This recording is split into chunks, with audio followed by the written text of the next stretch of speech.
now, after 2-3 months, there's been discovery produced, and the defense has some of the discovery, including what they characterized as Brady evidence showing that the alleged trafficking victim, Puff's wife, and a relationship that was almost 11 years that ended.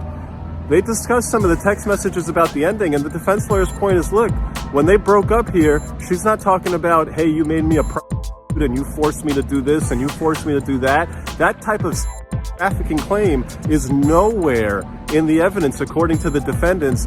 I think the judge was looking at some of the evidence and he was going along with that, and that's what's leading him to say that, hey, why under this set of conditions can't I give this guy bail? If you look at what's happened in this case, in the past couple of months, they said that this guy is this guy is this guy is that. Okay, where's the evidence? Other than a video showing him brutally his wife in a hotel lobby, and other than you saying that he's breaking prison rules by using three-way calling, what else is there? Really, what else is there? Because they have not identified a single other witness or video showing really anything. Will they? Maybe. But for now, I think the judge is going to give him a bond because it's been 2 months and it looks like Puff is a freak and a wife, but that's not a no bond type of situation.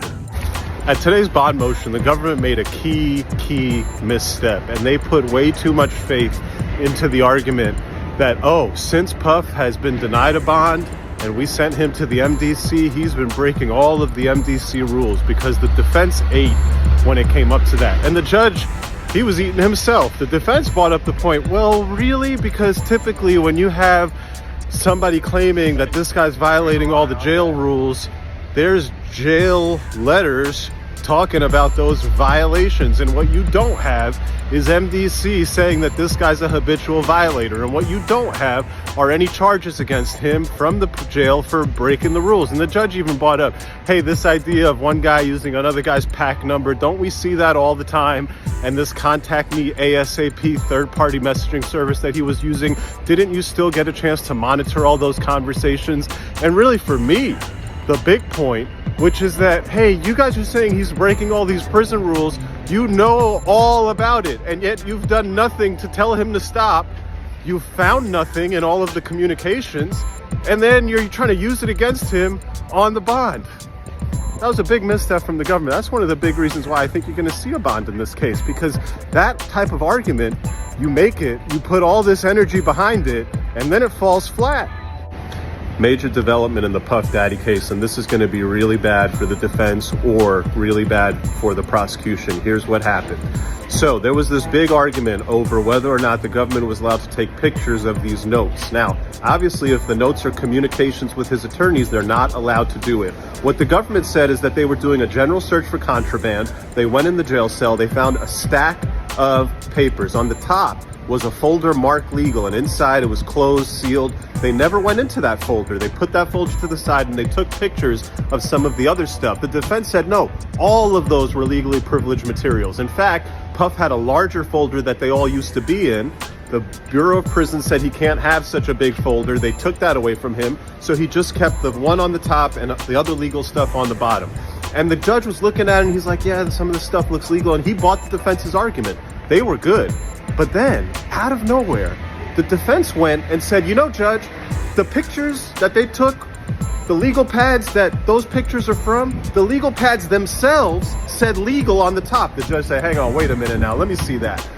The lawyer gave him the pad, and he said, look, this is the page they took the picture of, this is legal on top. And the judge said, oh my God. Hearing ended. But then after the hearing ended, the judge issued another order, and he said, defense, excuse me, you're going to have to explain to me something, because I saw the original photographs that the government took. And of the original photographs that they took a photograph of this legal pad, and I'm looking at the binding, it doesn't say legal on top. That means one of two things, folks. That means that either the government lied to the judge and gave them photographs that weren't the actual photographs of the legal pads, or that means the defense. Remember what happened here. The government took the pads, they took pictures, and they put them back in Puff's jail cell. Then it's possible that Puff or somebody else wrote legal on them, which would make sense, because You had this issue happen once. Now let's write legal on everything. This way it won't happen again. But in open court, the lawyer went so far as to say, I don't know what happened, but if that's what happened, the lawyers didn't say that. The lawyers said, hey, the feds searched these pads and they said legal on them. They're crazy, wild violations of the attorney-client privilege. The judge now asking, hang on, who's lying? And if it's the defense that misrepresented that this legal was written after, or if it's the government that misrepresented that, yeah, we were hiding the fact that we clearly saw the legal marking on the top, that's going to be a problem for one side or the other. Major fire.